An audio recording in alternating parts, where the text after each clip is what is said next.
Bienvenue pour le 6e épisode de notre émission Dieu nous parle.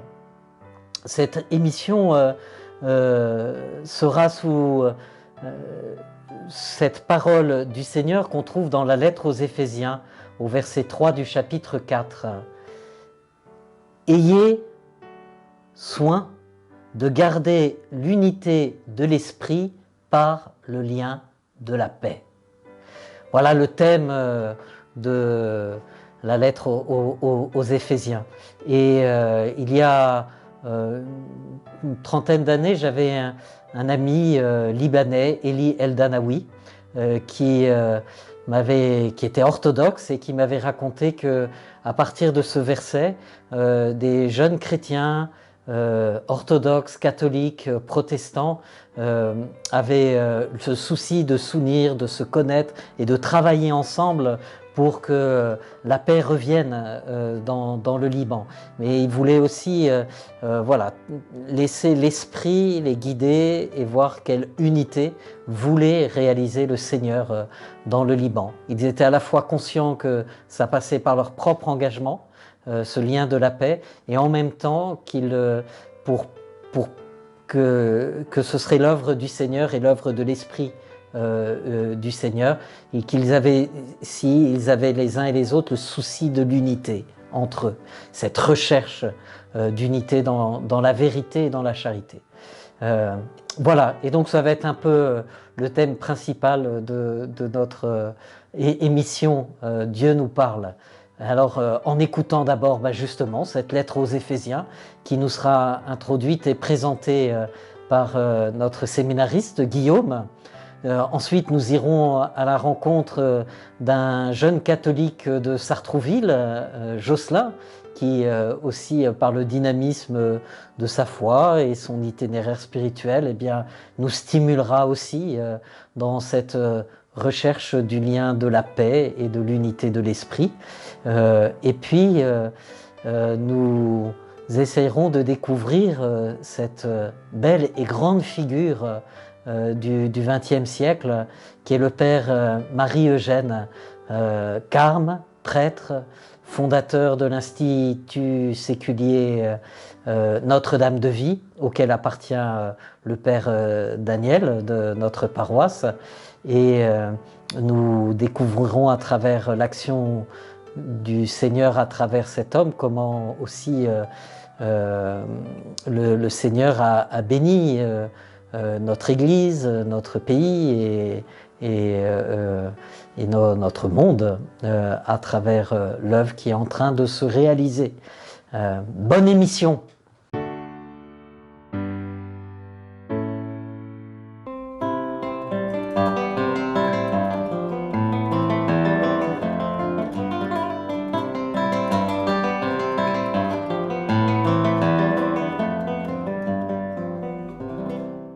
Bonjour à toutes et à tous. Alors je viens encore une fois vous parler des lettres de Saint Paul. Nous avons déjà pu entendre la lettre aux Philippiens, c'était l'épisode 2 de cette émission, et la lettre aux Colossiens, c'était l'épisode 4. Et je vous propose aujourd'hui d'entendre la lettre aux Éphésiens. Éphèse, en Turquie actuelle, c'est une ville très importante dans l'Antiquité. Elle est notamment célèbre pour son temple d'Artémis, qui est la déesse grecque de la chasse. Ce temple est considéré comme l'une des 7 merveilles du monde. Alors l'église d'Éphèse a été fondée par Paul lui-même. Il y a séjourné un peu plus de 2 ans, entre 52 et 54 après Jésus-Christ. À la fin du 1er siècle, c'est devenu une église assez importante, si bien qu'elle est citée parmi les 7 églises de l'Apocalypse de Saint Jean. Éphèse était aussi la ville d'origine de l'évangéliste Saint Luc, qui exerçait comme médecin avant de rencontrer Paul et de le suivre dans ses voyages missionnaires. Éphèse, enfin, est également célèbre pour avoir hébergé Saint Jean l'évangéliste. Et vous vous souvenez qu'au pied de la croix, Jésus remet sa mère à Jean en lui disant « Voici ta mère ». Et la tradition rapporte que Marie, la mère de Jésus, aurait suivi Jean jusqu'à Éphèse et y aurait fini sa vie. Et on peut encore visiter aujourd'hui la maison de Marie à Éphèse. Mais en voilà assez pour Éphèse, parlons plutôt de la lettre de saint Paul aux Éphésiens. Quand il l'écrit, vers l'an 61, Paul est prisonnier à Rome. Si vous ne vous souvenez plus pourquoi, vous pouvez aller réécouter le début de l'épisode 4, où j'en parlais. Donc Paul s'adresse à l'église d'Éphèse, mais plus largement à l'ensemble des communautés de la région, parmi lesquelles il sait que sa lettre circulera. C'est une très belle lettre qui synthétise bien la pensée de Paul sur le Christ, notamment. Il réaffirme avec conviction la puissance du Christ, mais aussi sur l'Église. On découvre cette belle image de Paul qui est le mariage. Le Christ et l'humanité sauvée qu'est l'Église sont comme un époux et son épouse. Voilà, c'est une lettre assez paisible. Paul peut enfin constater que les Juifs et les païens sont réconciliés, que le mur de la haine est enfin tombé et qu'ils ne forment plus qu'un seul peuple, l'Église. Les païens, d'ailleurs, ceux qui hier ne connaissaient pas Dieu, ont désormais accès au salut d'Israël. Et c'est ça le grand mystère que Paul contemple dans cette lettre. Et je pense que nous pouvons nous émerveiller comme lui à notre tour. Parce que nous qui habitons si loin de Jérusalem, en distance, mais aussi dans le temps, qui vivons 2000 ans après tous ces événements, par quelle merveille la bonne nouvelle du salut est parvenue jusqu'à nous. Oui, nous pouvons rendre grâce pour Paul, pour tous les apôtres, pour les missionnaires, et pour ceux qui, plus proches de nous, nous ont transmis la foi, nos parents, nos grands-parents, nos catéchistes, nos prêtres. Voilà, rendons grâce pour tous ces gens, car sans eux, nous aurions loupé l'Évangile, nous n'aurions jamais connu Jésus-Christ, et nous serions passés à côté de la bonne nouvelle du salut. Alors pendant que nous écoutons cette lettre, n'oublions pas de rendre grâce pour l'immense chaîne des témoins de la foi qui ont apporté la bonne nouvelle du Christ jusqu'à nous.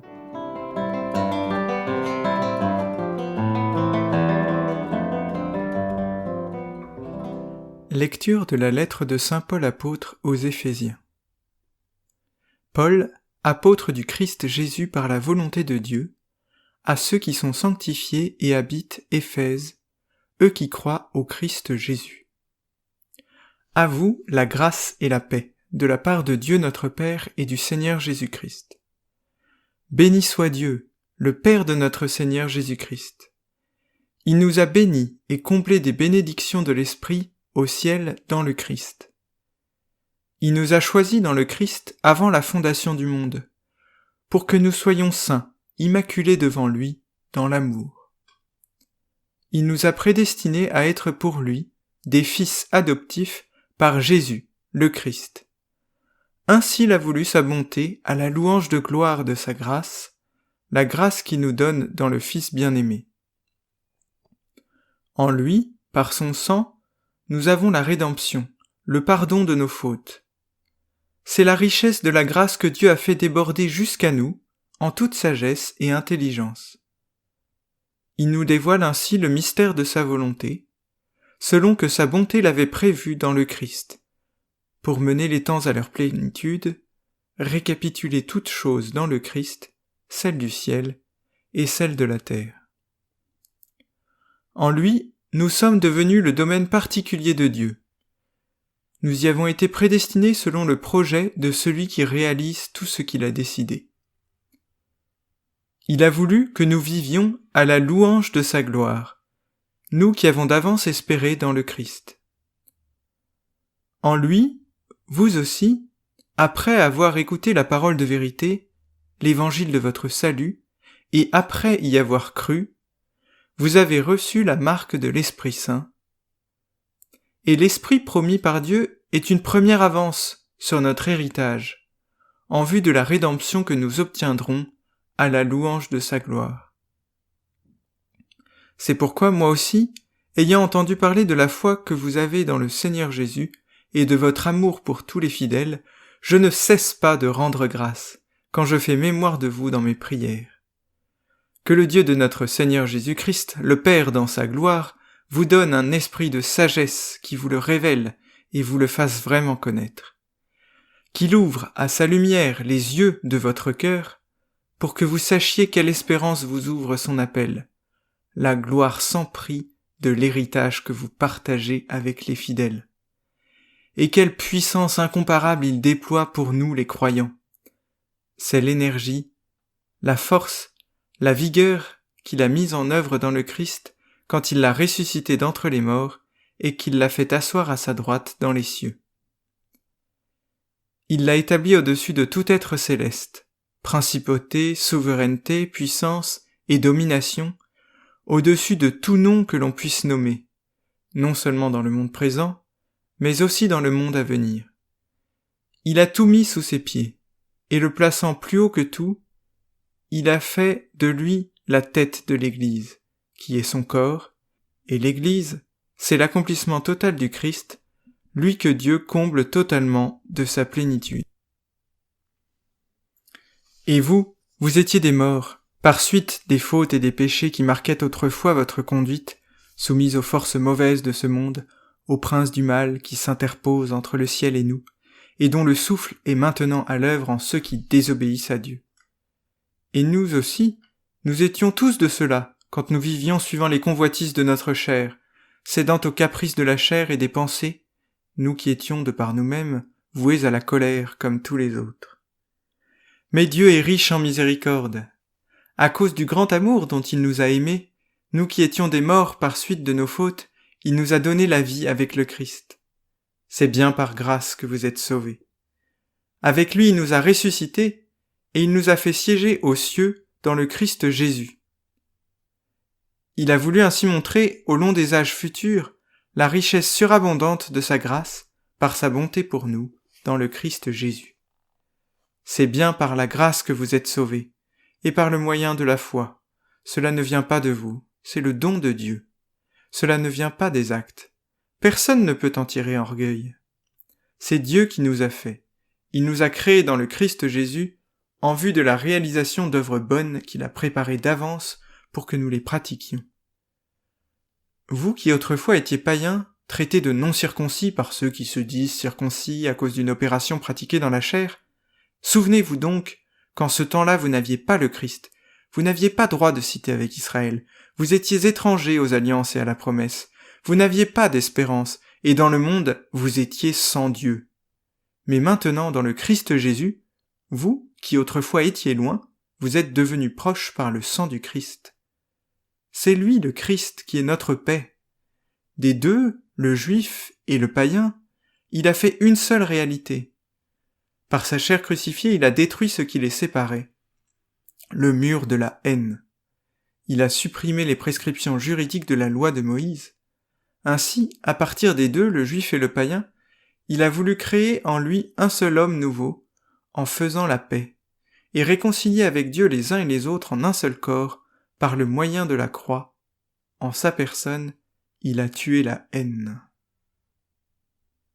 Il est venu annoncer la bonne nouvelle de la paix pour vous qui étiez loin, la paix pour ceux qui étaient proches. Par lui, en effet, les uns et les autres, nous avons dans un seul esprit accès auprès du Père. Ainsi donc vous n'êtes plus des étrangers, ni des gens de passage. Vous êtes concitoyens des saints, vous êtes membres de la famille de Dieu, car vous avez été intégrés dans la construction qui a pour fondation les apôtres et les prophètes, et la pierre angulaire, c'est le Christ Jésus lui-même. En lui, toute la construction s'élève harmonieusement pour devenir un temple saint dans le Seigneur. En lui, vous êtes vous aussi les éléments d'une même construction pour devenir une demeure de Dieu par l'Esprit Saint. Moi, Paul, qui suis en prison à cause du Christ Jésus, je le suis pour vous qui venez des nations païennes. Vous avez appris, je pense, en quoi consiste la grâce que Dieu m'a donnée pour vous. Par révélation, il m'a fait connaître le mystère, comme je vous l'ai déjà écrit brièvement.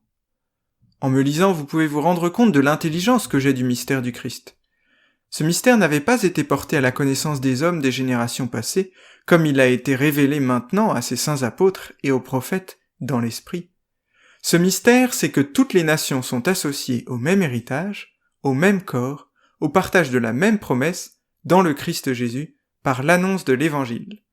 De cet Évangile, je suis devenu ministre, par le don de la grâce que Dieu m'a accordée, par l'énergie de sa puissance.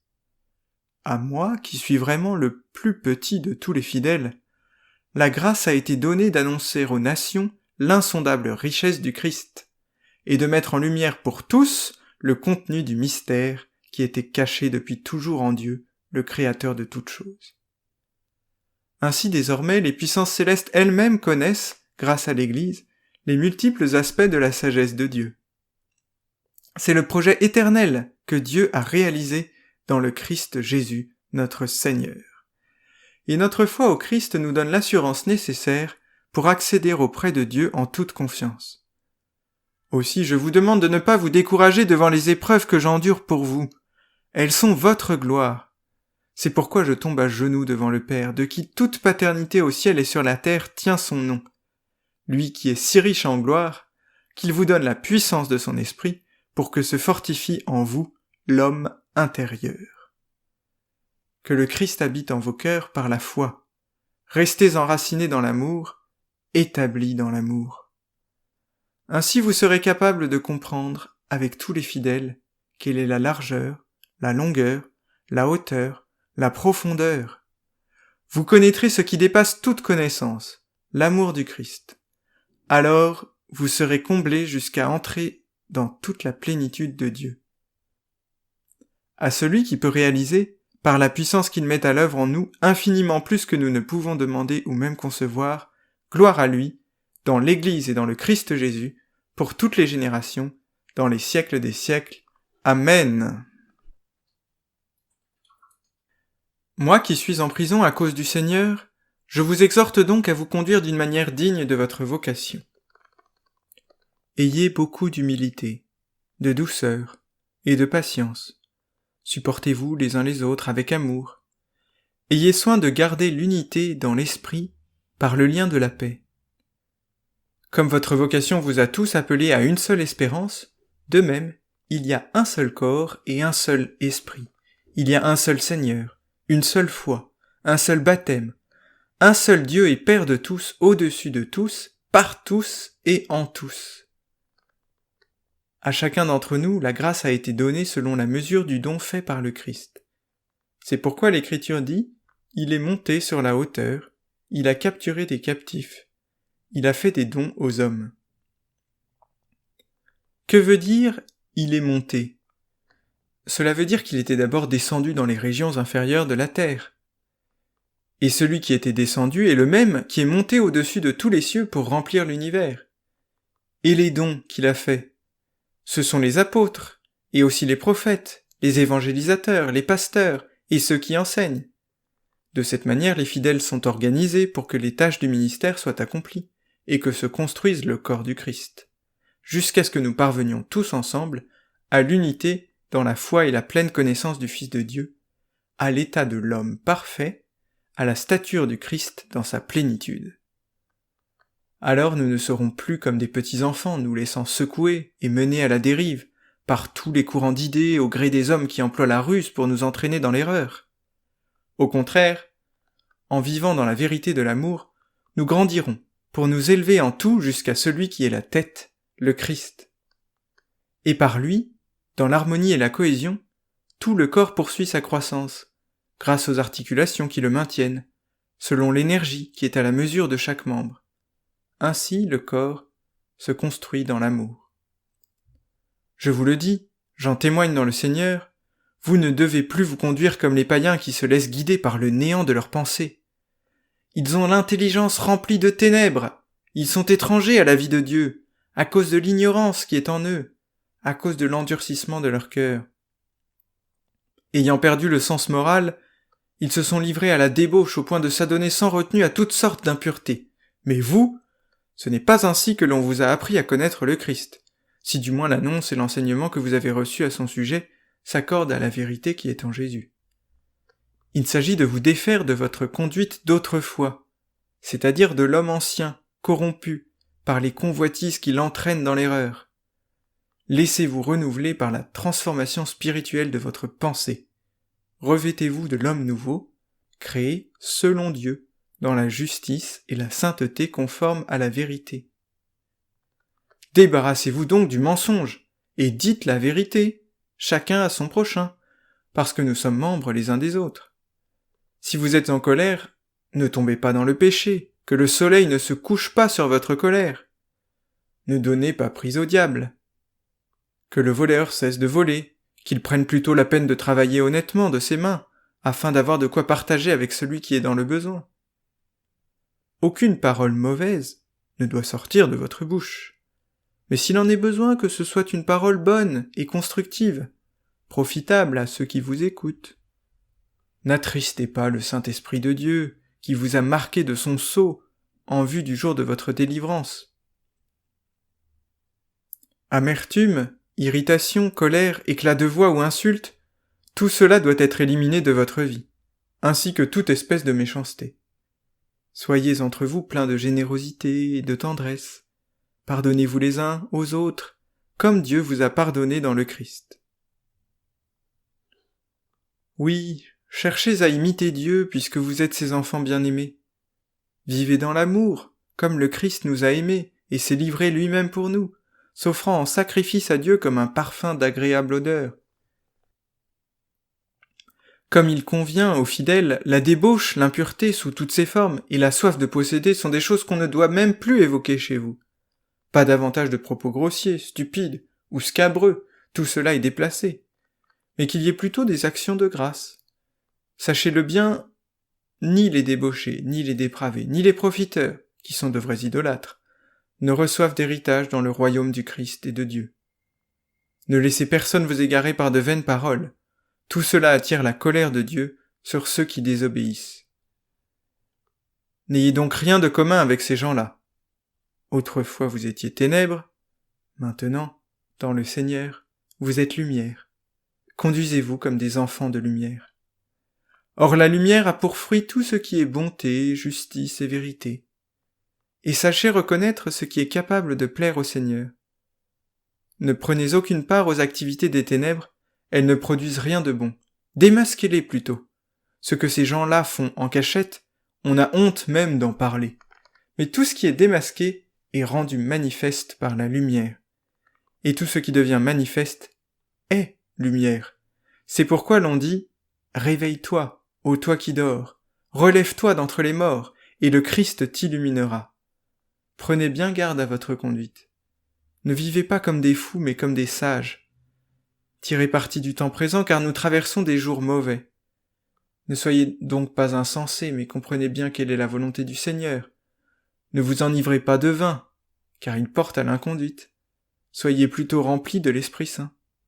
Dites entre vous des psaumes, des hymnes et des chants inspirés.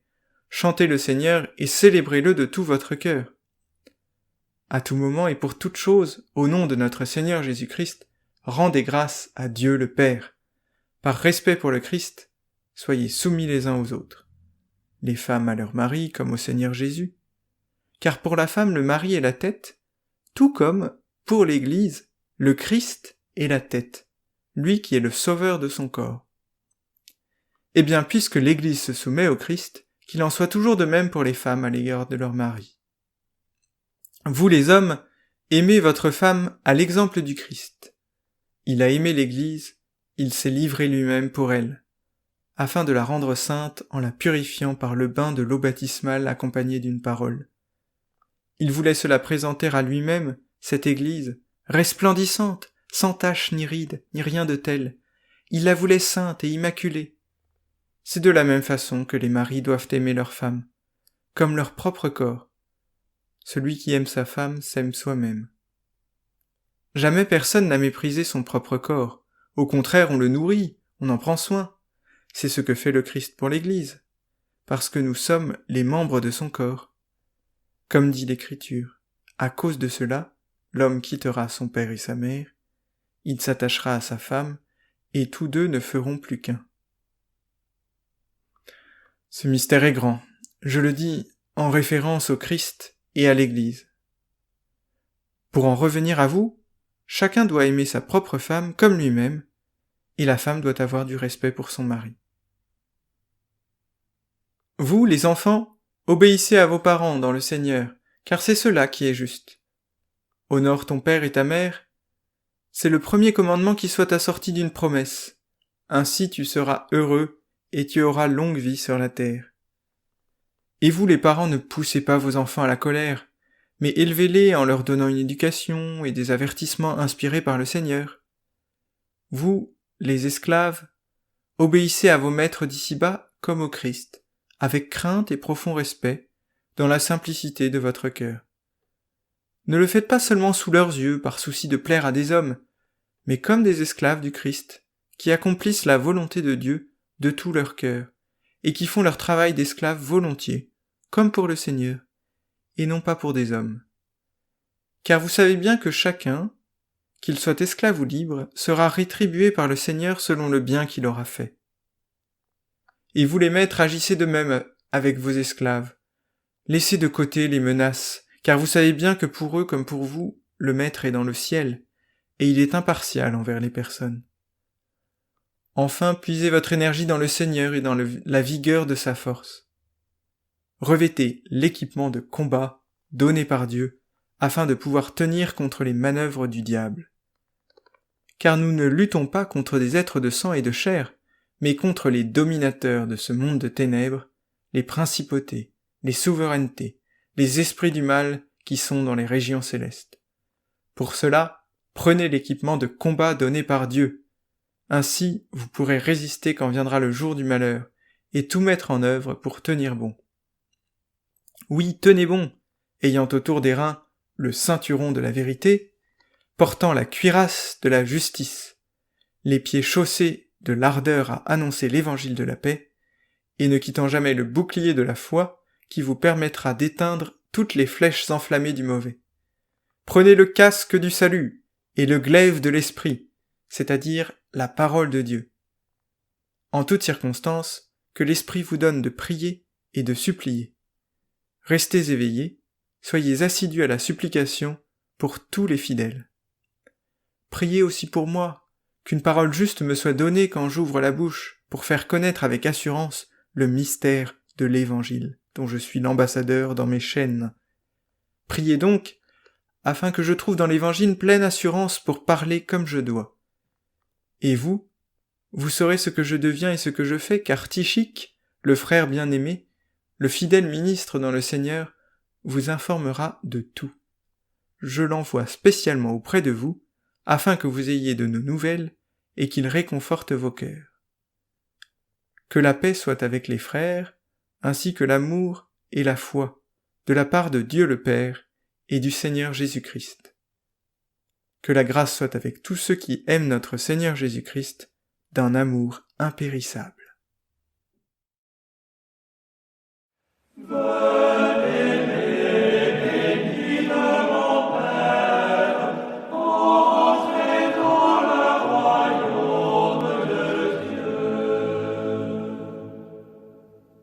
Soit béni le Dieu et Père de notre Seigneur Jésus le Christ. Il nous a bénis et comblés des bénédictions de l'Esprit au ciel dans le Christ.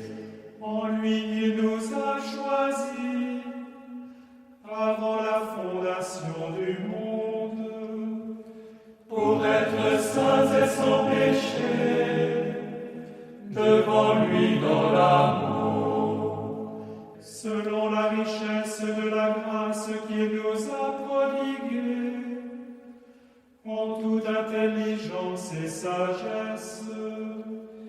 Il nous dévoile ainsi le mystère de sa volonté, le dessein bienveillant qu'il a prévu dans le Christ, pour mener les temps à leur plénitude, récapituler toutes choses dans le Christ, celle du ciel et celle de la terre. Gloire au Père et au Fils et au Saint-Esprit, pour les siècles des siècles. Amen.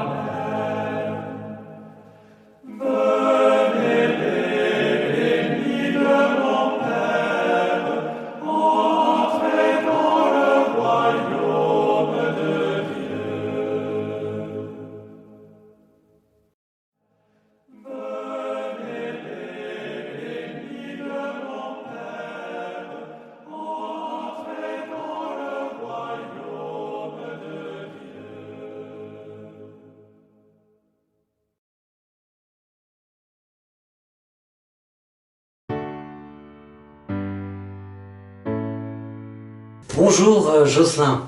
Père Xavier, bonjour. Bon, vas-tu bien? Très bien, très bien. Ouais, Je retapais le foyer justement. excellent. Ah oui, parce qu'il y a Des travaux. des travaux. Ouais.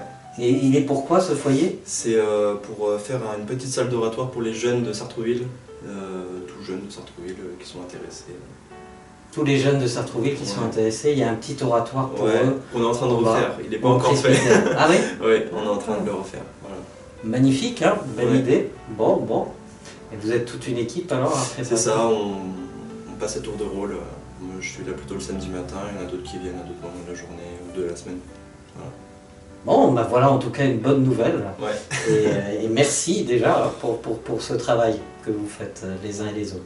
Dis-nous un peu qui tu es, Jocelyn. Eh bien moi je suis Jocelyn Pratt, j'ai 18 ans. Je suis né à Colombes, mais j'habite à Sartrouville depuis mes 3 ans, donc on va dire que j'habite à Sartrouville depuis Ouais, t'es un toujours. enfant de Sartrouville. Voilà, un enfant de Sartrouville. Je suis né dans une famille catholique pratiquante qui m'a imprégné de la pratique de la foi sans vraiment au début que je sois impliqué personnellement, parce qu'au début je pense qu'on n'est pas vraiment quand on est tout petit, et j'ai pu rencontrer Jésus vraiment plus tard, après ma confirmation en fait. Ah excellent, bah justement c'est le but de cette émission, c'est entendre Dieu nous parler et voir comment il parle chez les uns et chez les autres. Alors tu peux nous dire, donc tu as rencontré Jésus, il est venu te parler ou comment ça s'est passé? Alors pas directement toc toc toc à la porte, je suis Jésus, mais disons que j'ai d'abord écouté mes parents qui m'ont conseillé de faire le cheminement jusqu'à la confirmation. Et je crois qu'en fait c'est le fait de leur avoir fait confiance qui a fait que justement j'ai pu ensuite alors rencontrer Jésus, mais ça se fait encore aujourd'hui de toute façon, on rencontre quelqu'un toujours de plus en plus chaque jour. Mais je pense que ma rencontre avec Jésus, ça s'est fait, je pense à les premiers mois après la confirmation, quand je suis allé à Thésée, quand j'ai commencé à faire de plus en plus en fait, de temps fort et de m'investir de plus en plus dans ma vie de prière et de chercher en fait qui c'était, parce que bon, on se dit chrétien mais catholique et finalement moi je me disais mais pour être cohérent il faut que je sache en quoi je crois, et donc il fallait que je cherche, que je lise, que j'aille au temps fort, que je pose des questions. Enfin, pour moi ça m'a paru logique de faire ça comme ça, et je pense que du coup ça a fait que... Après il n'y a pas eu non plus de temps... Non mais tu dis qu'il y a eu ce temps à Thésée après ta confirmation. Ouais. Alors c'est étonnant parce que il y a déjà toutes les grâces que l'on reçoit, donc de baptême, confirmation, la communion, je crois que tu servais la messe en plus, donc tu étais vraiment au service du mystère eucharistique. Mais il y a eu besoin aussi d'un temps, un moment un peu personnel à Thésée. Tu te souviens un peu? Ouais, c'était à ce moment-là que tu as eu le... alors en fait c'est à ce moment-là que j'ai commencé à vraiment apprécier la prière. Ah oui. Parce qu'avant la prière, fallait faire sa prière parce qu'il fallait la faire, mais je comprenais pas vraiment pourquoi la faire en fait. Ah. Et cette prière à travers des chants méditatifs, en fait ça m'a permis de me plonger dans la contemplation. Et du coup forcément dans l'écoute.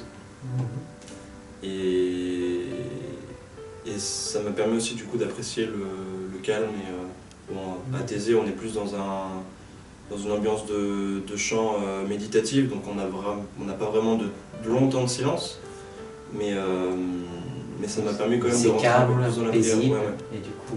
On est dans une autre ambiance. Et puis aussi, depuis mes 8 ans jusqu'à mes 17 ans, avec un groupe de Sartrouville, on a fait des petits bouts du chemin de Saint-Jacques chaque été. Et je pense que... Alors moi j'ai pas fait toutes les étapes, entre mes 8 ans et mes 17 ans, mais les dernières années, j'ai fait les étapes avec le groupe, et je pense que c'était un bon moment aussi pour se recueillir en fait, sur le chemin. En fait, on parle pas forcément, et des moments on est juste face à soi, et c'est intéressant justement de pouvoir prendre ce temps. En fait. Et là tu sens le souffle de Dieu, ou tu sens comment enfin en tout cas tu te retrouves Je pense que j'ai senti à la fin, quand c'est passé, je me disais mais en fait il y avait quelque chose. Il s'est passé quelque chose. Ouais, c'est Et ça. parce que C'est quelque chose. tu as senti que tu n'étais plus tout à fait le même après qu'avant. Ouais, c'est ça ça c'est sûr. Ça, c'est sûr. Ah ouais, Ouais, ouais. Bah, intéressant. De l'année de ma 5e à la 4e, il y a eu un petit bond de mentalité. Je sais pas ce qui s'est passé, mais et je sais que ça s'est passé pendant l'été, sur les chemins de Saint-Jacques. Voilà. Pourquoi, je sais pas, mais et ouais. Bah, est-ce que dans la tradition de l'Église, on dit que c'est important, et puis on voit Jésus qui emmène plusieurs fois ses disciples en retraite. Par exemple, juste avant de vivre la Semaine Sainte, c'est dans l'évangile de Jean au chapitre 11, à la fin du chapitre 11, on voit Jésus qui emmène ses disciples dans un lieu un peu à l'écart. Donc il avait l'habitude, donc du coup, voilà, le Seigneur nous fait comprendre que pour l'entendre, ou pour être prêt aussi à affronter ce que la vie va nous demander d'affronter, notamment les épreuves, on a besoin de se recueillir, d'où la retraite à Thésée. Il a emmené aussi beaucoup ses disciples en pèlerinage. On peut lire tout l'évangile de Jean à travers justement les montées en pèlerinage de Jésus et de ses disciples. Voilà, comme autant d'étapes dans la formation de ses disciples.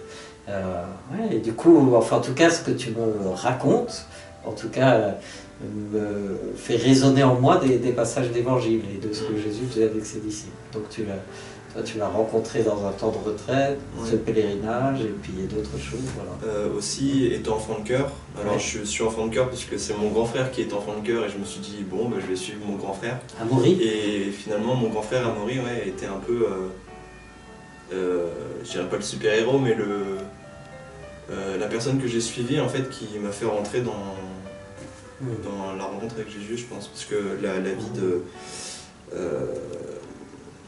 le service en tant qu'enfant de cœur, le fait de continuer la confirmation, donc c'est plus mon père qui m'avait poussé à le faire, mais mon frangin aussi était derrière. Et finalement aussi la mentalité de mon frère qui m'a beaucoup soutenu pendant la période du collège, où la période du collège, je pense, pour tous les jeunes, c'est un peu une période qui est un peu charnière parce qu'on ne sait pas en fait où on va, on ne sait pas à quel groupe appartenir, on ne sait pas qui on est, il peut y avoir beaucoup de discrimination. Et je crois que mon frère, ça a été celui qui m'a justement aidé à assumer en fait qui j'étais et à me dire bah, en fait sois qui t'es et si tu crois en Jésus, tu crois en Jésus et voilà, et ils verront à la fin qui a raison, qui n'a pas raison. Et je crois qu'en fait cette sagesse qu'il m'a donnée a fait que maintenant aujourd'hui j'en suis là. Et donc j'ai été enfant de cœur. Et au début, enfant de cœur, je me disais c'est cool, je vais moins m'ennuyer à la messe. Et finalement, ça s'est passé de je vais moins m'ennuyer à la messe à j'ai envie d'y aller et je sais pourquoi j'y vais, parce que je vais servir et puis je veux aussi aider les petits, parce qu'on a des différents grades en fait quand on est enfant de cœur à la paroisse de Saint-Joseph. Et donc, quand j'ai compris, parce qu'on a un certain nombre de cordons différents, qui veulent dire qu'à partir par exemple du cordon vert, et ben on devient responsable des autres. Et quand on se dit qu'on est responsable des autres et qu'on a une mission, on sait pourquoi on est là et on est heureux de le faire. Bon, moi j'étais heureux de le faire en tout cas, de choisir de le faire.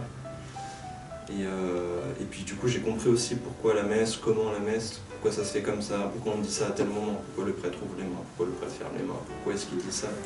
Et je pense que c'est important de savoir ça. Voilà. Excellent. En tout cas, là, de nouveau aussi, ça résonne pour moi sur trois points. D'abord, tu nous as parlé de ton frère. Ouais. Et c'est quand même incroyable parce que les premiers disciples que Jésus a appelés, c'était 2 fois 2 frères. Voilà. Ouais. Et sans doute pour corriger, dans l'histoire du salut, on sait que c'est le meurtre de Caïn, de son frère Abel, qui a plongé l'humanité dans cette histoire de violence qui se poursuit jusqu'à aujourd'hui. Et donc le Seigneur appelle là voilà, des frères, et toi tu me racontes comment ton frère il a été un point d'appui. Et voilà, on nous raconte aussi dans l'évangile de Jean comment un frère conduit son frère à Jésus. Donc c'est beau.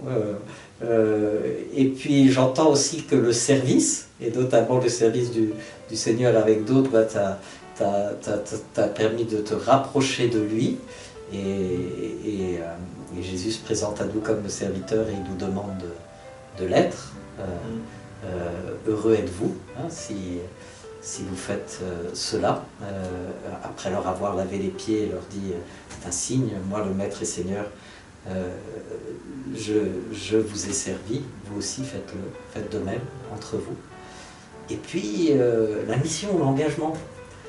Pour moi, ça restera toujours un mystère. On nous dit que le jour où Jésus envoie ses disciples en mission, ils sont 11, tous se prosternent devant lui. Mais on nous dit que certains nombre d'entre eux avaient encore des doutes. Pourtant, ils ont là Jésus ressuscité, ils ont cheminé avec lui. Mais est-ce que c'est vraiment lui? Est-ce que c'est pas lui? Est-ce que c'est un fantôme? Voilà. On ne sait pas très bien ce qui se passait dans leur tête, mais on sait qu'un certain nombre avaient des doutes. Et pourtant, ils vont tous devenir des saints et des martyrs de Jésus. Et c'est parce qu'il les envoie en mission. Comme si c'est la mission, le fait de devenir responsable, qui fait comprendre que on comprend vraiment qui est Jésus, on comprend vraiment ce que nous sommes aussi comme chrétiens et comme disciples. Et puis du coup, c'est cette mission qui va faire lever leurs doutes petit à petit en l'engagement. Du coup, le Seigneur qui nous a... tu donnes plein de pistes. Oui. Hein. Ouais. Et dis-nous, tu disais qu'il t'avait parlé à ce moment-là, mais qu'il te parlait tous les jours. Alors, comment est-ce qu'il me parle tous les jours? Alors déjà, je pense que Dieu est un grand bavard, mais du coup, est-ce qu'on l'écoute, est-ce qu'on l'écoute pas? Quand quelqu'un nous parle, quand on n'écoute pas, finalement, il a beau parler, on n'entendra pas. Et finalement, si Dieu me parle, c'est qu'il faut aussi que j'écoute. Et quand j'écoute, c'est quand je prends un temps justement pour prier, pour penser à lui, tout simplement. En fait, toute la journée, à tout moment de la journée. Finalement, je peux le rendre présent dans mon cœur parce que justement je l'écoute. Sinon, plus particulièrement quand je lis la Bible, tout simplement. En ce moment, en fait, je suis en train d'échanger avec une dame que j'ai rencontrée au foyer de charité de Poissy, qui m'a proposé à ce qu'on lise un chapitre tous les jours et qu'on se fasse un compte rendu comme ça. Et en fait, je trouve ça génial parce que du coup, ça nous met un rythme dans lequel on se met à l'écoute. En lisant, là, on est parti de la Genèse et voilà, en fait, tous les jours, du coup, on lit un petit bout. Vous lisez le même bout, ouais, le même et bout. Vous faites un petit compte rendu de ce que vous comprenez. Ce qu'on comprend, Alors après, moi, je lis des commentaires, du coup, quand même, voilà. Et finalement, je pense que c'est une superbe idée. Comme ça, on s'entraide. Et donc, penser aux compagnons d'Emmaüs. Ouais, c'est ça. Quoi d'autre? Aussi, quand j'écoute les autres, finalement, parfois, je me dis, mais en fait, peut-être que le Seigneur veut me dire des trucs à travers les autres, que ce soit mes amis, là où j'étudie pour la danse, que ce soit dans ma famille, que ce soit même des gens qui sont dans la rue. Et alors après, est-ce que c'est moi qui interprète tout seul? Je sais pas, mais peut-être aussi on a la liberté de chercher justement le Seigneur à travers tout ça. Et voilà. Mais du coup, comment tu interprètes Comment j'interprète? Ouais, parce que de fait, je pense que tout être humain apprend à essayer d'écouter pour être pleinement humain d'ailleurs. Voilà. Et c'est peut-être comme ça que le Seigneur permet de rejoindre tout homme, même ceux qui ne confessent pas. Mais comment tu vas te dire, ah ben tiens, là c'était bien lui qui m'a parlé, ou c'est juste moi qui me suis fait une idée? Mais peut-être qu'on ne sait pas d'ailleurs. Oui, voilà, alors il y a ça, mais il y a aussi des moments où... C'est bête parce que c'est des petits détails, de temps en temps j'y pense et je me dis, tiens, il faudrait que j'en parle parce que c'était tellement sensé pour moi.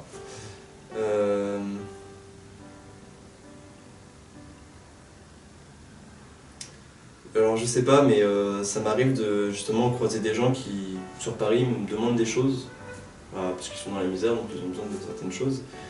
Et souvent c'est au moment où je pense à ces gens-là, où je me dis à la maison, tiens, je vais prendre ça en plus parce que je me dis peut-être que quelqu'un aura besoin, et puis au pire, je pourrais partager ça avec d'autres gens. Voilà. Et finalement, en fait, c'est à ce moment-là que j'ai l'impression qu'il y a j'ai plus de rencontres en fait et plus de partage. Peut-être au moment où en fait je dispose mon cœur à recevoir la rencontre. Et du coup, à ce moment-là, forcément, il y a plus de rencontres qui arrivent. Parce que je me suis mis dans la disposition d'accueillir les autres. D'accord. Enfin, d'accueillir, de rencontrer, et c'est pas forcément en donnant, mais juste en donnant quelque chose de matériel, mais juste en rencontrant la personne, en lui posant une question, ou même un sourire. Souvent, ça c'est dans les transports en commun, tout le monde fait la tronche, et en fait, il suffit juste de faire un petit sourire, et ça change ça allume quelque chose. C'est intéressant, parce que du coup tu nous dis, c'est beau, pour pouvoir accueillir Dieu dans ma journée, il faut que je dispose mon cœur à être prêt, et du coup à être prêt à la rencontre, lui dire, et dans ces cas-là, tu vois qu'il répond à travers des rencontres. Peut-être que justement c'est une façon de voir qu'il faut changer justement. Quand on dispose notre cœur, c'est que du coup on ouvre nos yeux à voir plus de choses. Et peut-être que justement quand on est comme ça dans notre travail, il faut que j'aille ici, je m'ouvre pas à autre chose. Et qu'en fait on prend du temps pour se dire il y a d'autres choses qui peuvent venir à ma rencontre. En fait c'est peut-être justement toutes ces rencontres à travers lesquelles Dieu nous parle. C'est juste que des moments en fait on fonce et du coup c'est comme si on avait un chemin et qu'il y avait à chaque fois une personne qui nous interpellait, et en fait c'est Dieu qui nous parle à travers elle, et finalement on ne s'arrête pas, et donc on n'entend pas la parole qui est dite à ce moment-là. Et du coup peut-être que le fait de s'ouvrir, on entendra plus le Seigneur. C'est magnifique ce que tu es en train de nous dire. Tu es en train de nous dire qu'on n'écoute pas simplement avec ses oreilles, mais qu'on écoute aussi avec son regard et ses yeux. Pour un danseur, c'est pas mal, parce que je trouve que quand on regarde quelqu'un danser, on voit quelque chose, mais on entend aussi quelque chose qui nous est dit à travers, comme un message. Et c'est ça qui est beau aussi, je pense, avec l'art, c'est que c'est une autre façon de parler, d'exprimer. C'est un autre langage. Et voilà. Et Dieu te parle à travers la danse aussi? Je cherche. Je pense que... Je sais pas si c'est... Parce que, encore une fois, est-ce que c'est moi justement qui me parle à moi-même, ou est-ce que c'est le Seigneur? Je pense que c'est à travers ce que je vis tous les jours qui fait que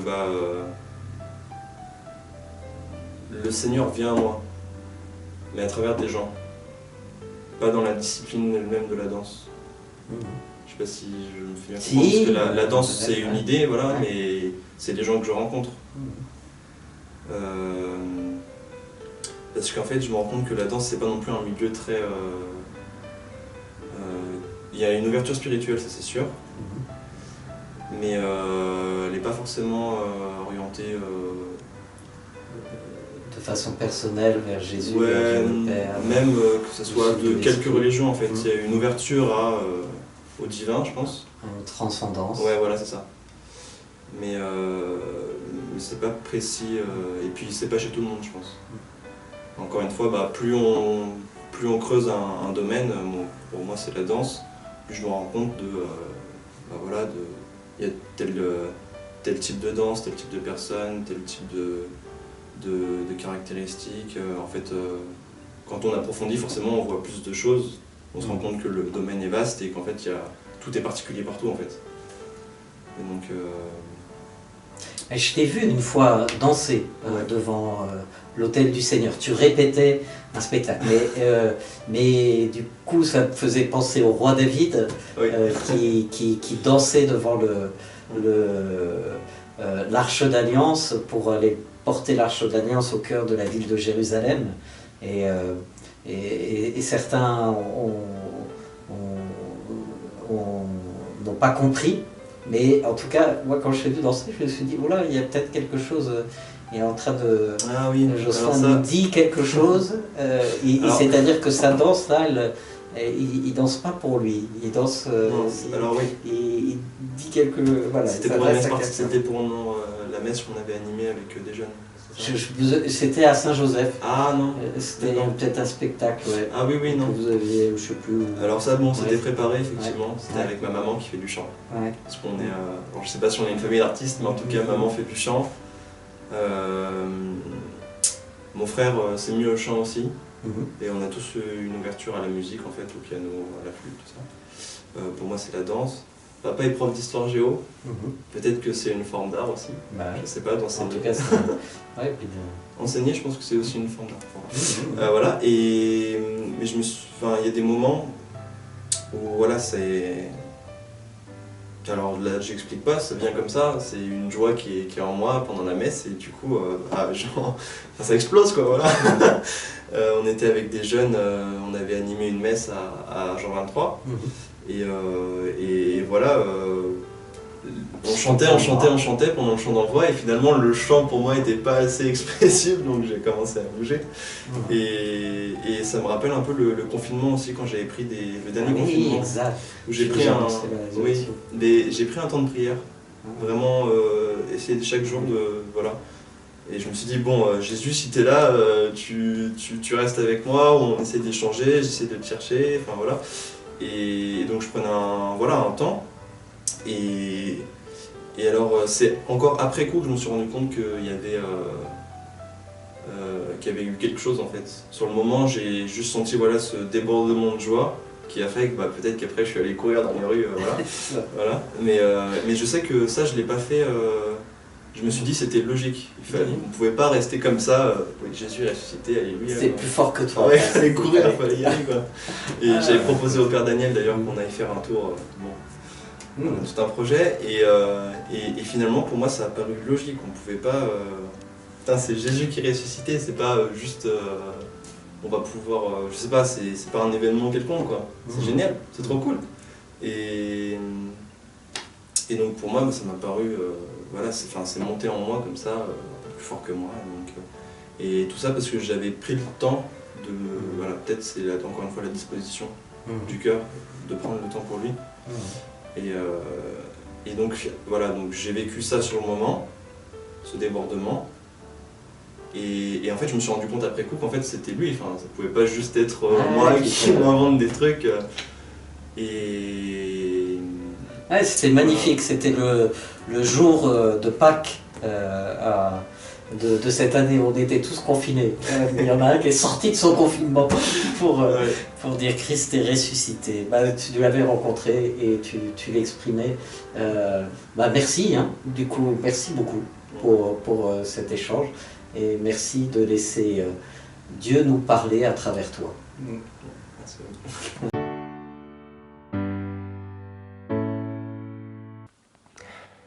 Le 19 novembre 2016, le cardinal Angelo Amato béatifiait le père Marie-Eugène de l'Enfant Jésus en Avignon, avec près de 10 000 personnes qui se sont rassemblées pour cet événement de l'église. Le père Marie-Eugène est né en Aveyron, le 2 décembre 1894, avec son nom civil qui était Henri Grialou. Il est le fils d'Auguste et de Marie. Il est le membre d'une famille de 5 enfants. Il a un frère et 3 sœurs. Il naît dans un petit village qui s'appelle le Gard. Le père Marie-Eugène est un enfant comme les autres. Mais dès son jeune âge, il découvre la figure de la petite Thérèse de l'Enfant Jésus. Alors sa famille est modeste, il vient d'un milieu assez simple. Et il arrive un événement quand il a 10 ans. À 10 ans, il perd son papa. Et donc sa maman doit s'occuper de cette famille de 5 enfants. Marie-Eugène a la possibilité de faire des études auprès des pères du Saint-Esprit à Suse en Italie. Donc il est envoyé là-bas pour se former.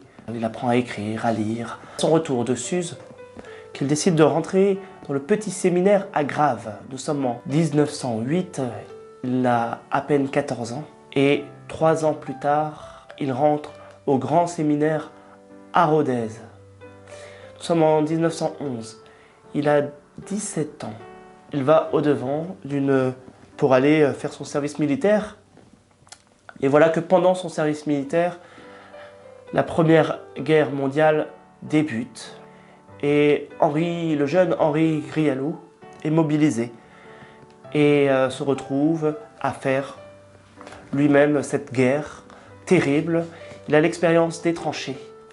Il dira plus tard que c'est là-bas, alors qu'il avait été au séminaire, que c'est là-bas qu'il a découvert le monde, qu'il a découvert tout un monde des personnes qui ne connaissaient pas Dieu.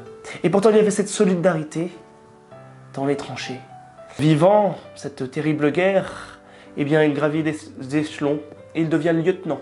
Il aura à être instructeur pour les jeunes qui viennent. Cette expérience ne le laisse pas indemne. Quand il est démobilisé en 1919, il se pose la question. Il a la possibilité de devenir notable, de faire carrière, notamment à la SNCF. Et finalement, il s'écrit « Je choisis le prêtre à fond ». Et il retourne au séminaire.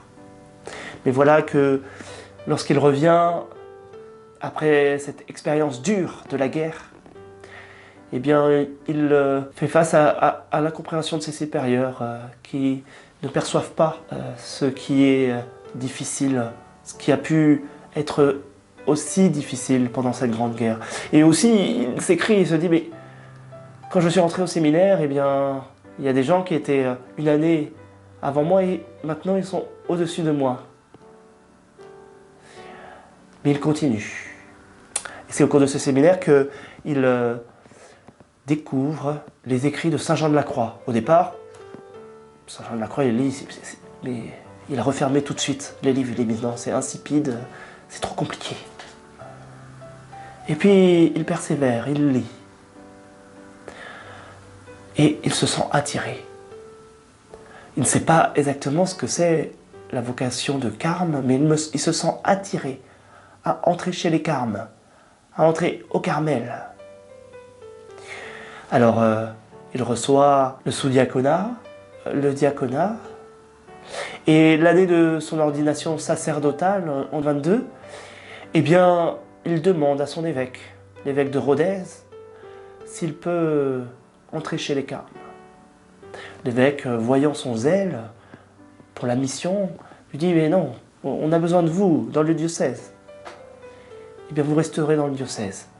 Et puis, vous effectuerez des missions, comme vous en avez le désir. Alors, le père Marie-Eugène obéit.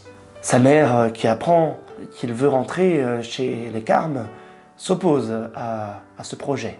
Le père Marie-Eugène avance, et puis il est ordonné prêtre le 4 février 1922.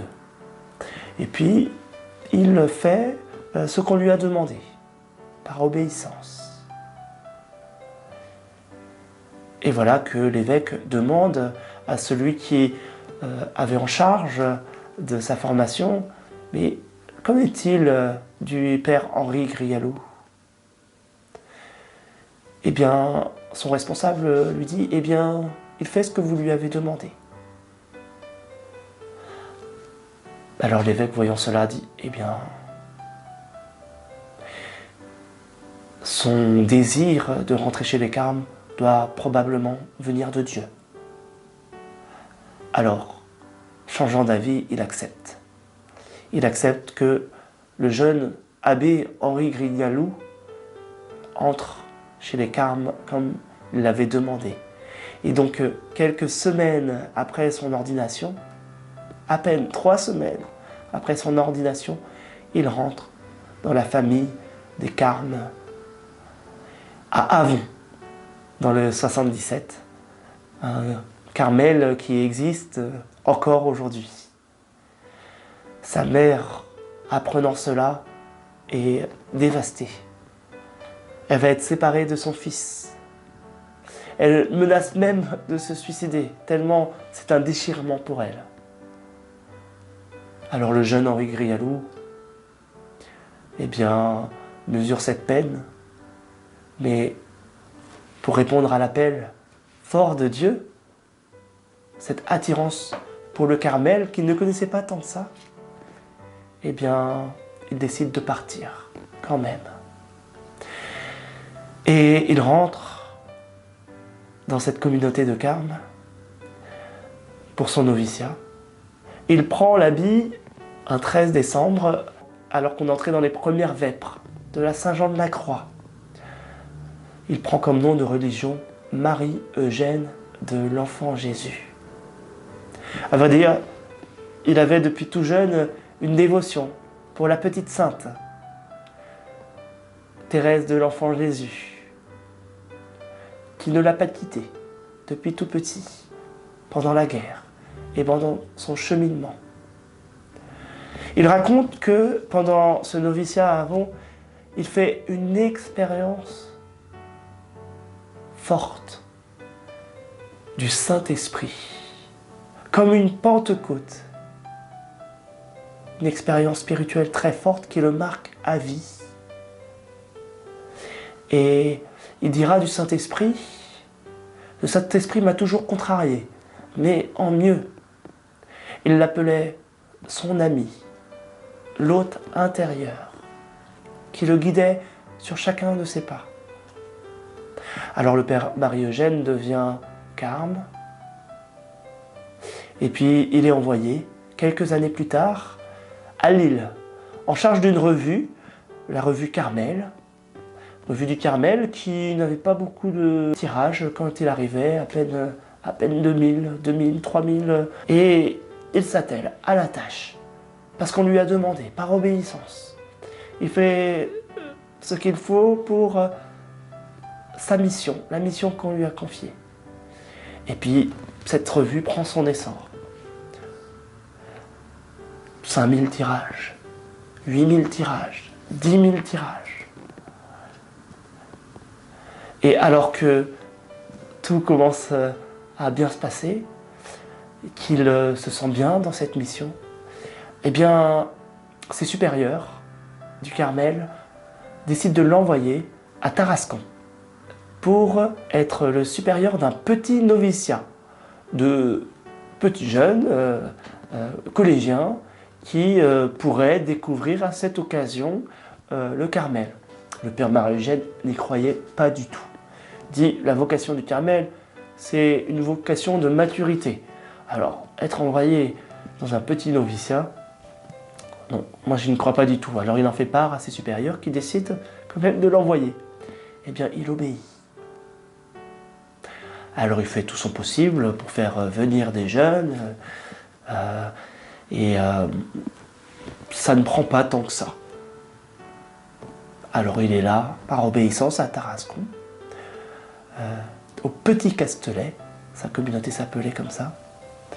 Et voilà qu'un jour arrivent 4 jeunes dames qui sont professeurs dans une école récemment fondée à Marseille, le cours Notre-Dame de France, une école pour les jeunes filles. 4 jeunes dames qui viennent parce qu'elles ont été conseillées par les carmélites de Rodez pour aller voir le père Marie-Eugène. Elles lui font part d'un projet. Elles se sentent appelées au Carmel, à la spiritualité du Carmel, à vivre cette vie contemplative, cette vie d'oraison, de prière silencieuse, mais elles ne se sentent pas appelées à rentrer dans une communauté carmélitaine. Elles ne se sentent pas appelées à être carmélites. Elles veulent vivre ça dans leur activité, dans le monde. Le père Marie-Eugène y voit comme un appel de l'Esprit Saint. Il les accueille. Nous sommes en 1929. Il les rencontre successivement et vient l'idée d'un institut séculier où on vivrait les exigences du Carmel, mais dans le monde, avec notamment 2 heures d'oraison par jour, un retour en solitude. Mais ce qu'il leur demande, c'est d'abord, chacune, de faire une année de solitude, à tour de rôle. Et voilà qu'en 1932, après moult discussions avec elles, qui sont venues le voir, de se déplacer de Marseille à Tarascon, il est envoyé à Agen. Et alors, il se dit, mais qu'en sera-t-il de ce projet naissant?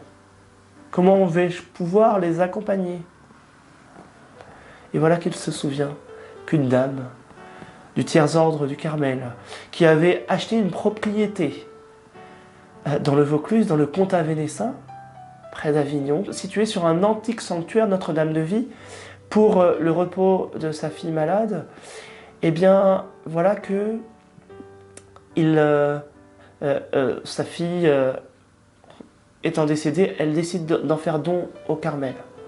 Et elle confie ça au père Marie-Eugène, qui se demande mais qu'est-ce que je vais faire de cela? Et puis il se dit mais est-ce que ce ne serait pas le lieu où nous pourrions fonder union, fraternité du Carmel pour ces jeunes femmes qui désirent vivre de cette spiritualité dans le monde.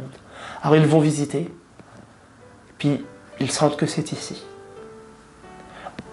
Et voilà qu'il s'en va à Agen, et il accompagnera ces jeunes dames. Elles étaient 4 au départ, et finalement 3 ont décidé de rester.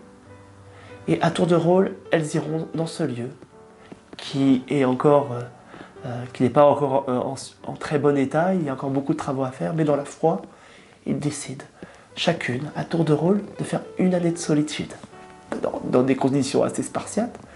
Et par correspondance épistolaire, eh bien, il les accompagne, il les écoute. Et voilà que naît, en 1932, l'Institut Notre-Dame de Vie. Notre-Dame de Vie, cet institut, c'est de vivre la spiritualité du Carmel dans le monde. Une des devises de cet institut, c'est contemplation et action bien unies. C'est-à-dire de vivre la contemplation propre au Carmel par la prière silencieuse, par l'oraison, et tout en étant dans l'action, dans le monde, au milieu de ce monde, pour se sanctifier et pour sanctifier ce monde, d'apporter Dieu dans ce monde qui en a soif.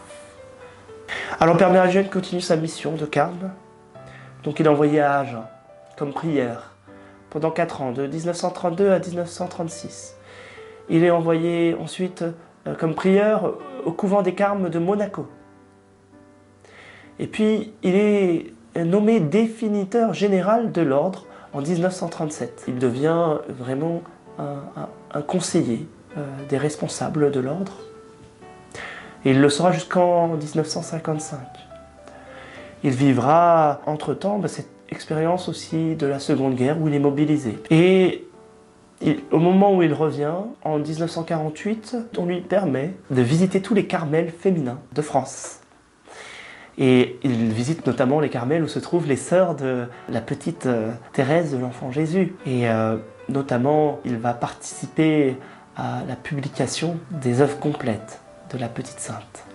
Il reviendra aussi au Petit Castelet, à Tarascon, mais cette fois-ci comme prière. Il deviendra aussi responsable de la province Avignon-Aquitaine, et jusqu'en 1961, où il va à l'Institut Notre-Dame de Vie, sur le lieu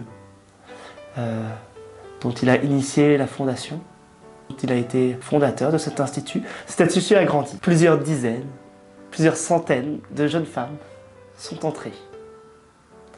Et puis voilà qu'il y a un petit groupe de jeunes hommes aussi qui décident de vivre de cette même spiritualité dans le monde.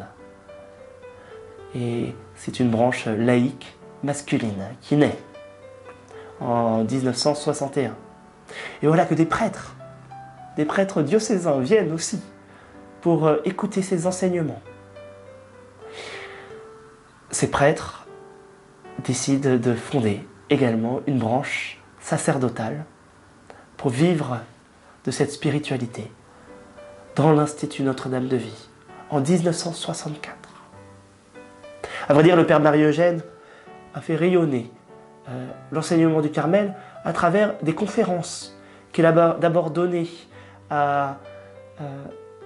aux filles de Notre-Dame de Vie, des conférences sur l'oraison.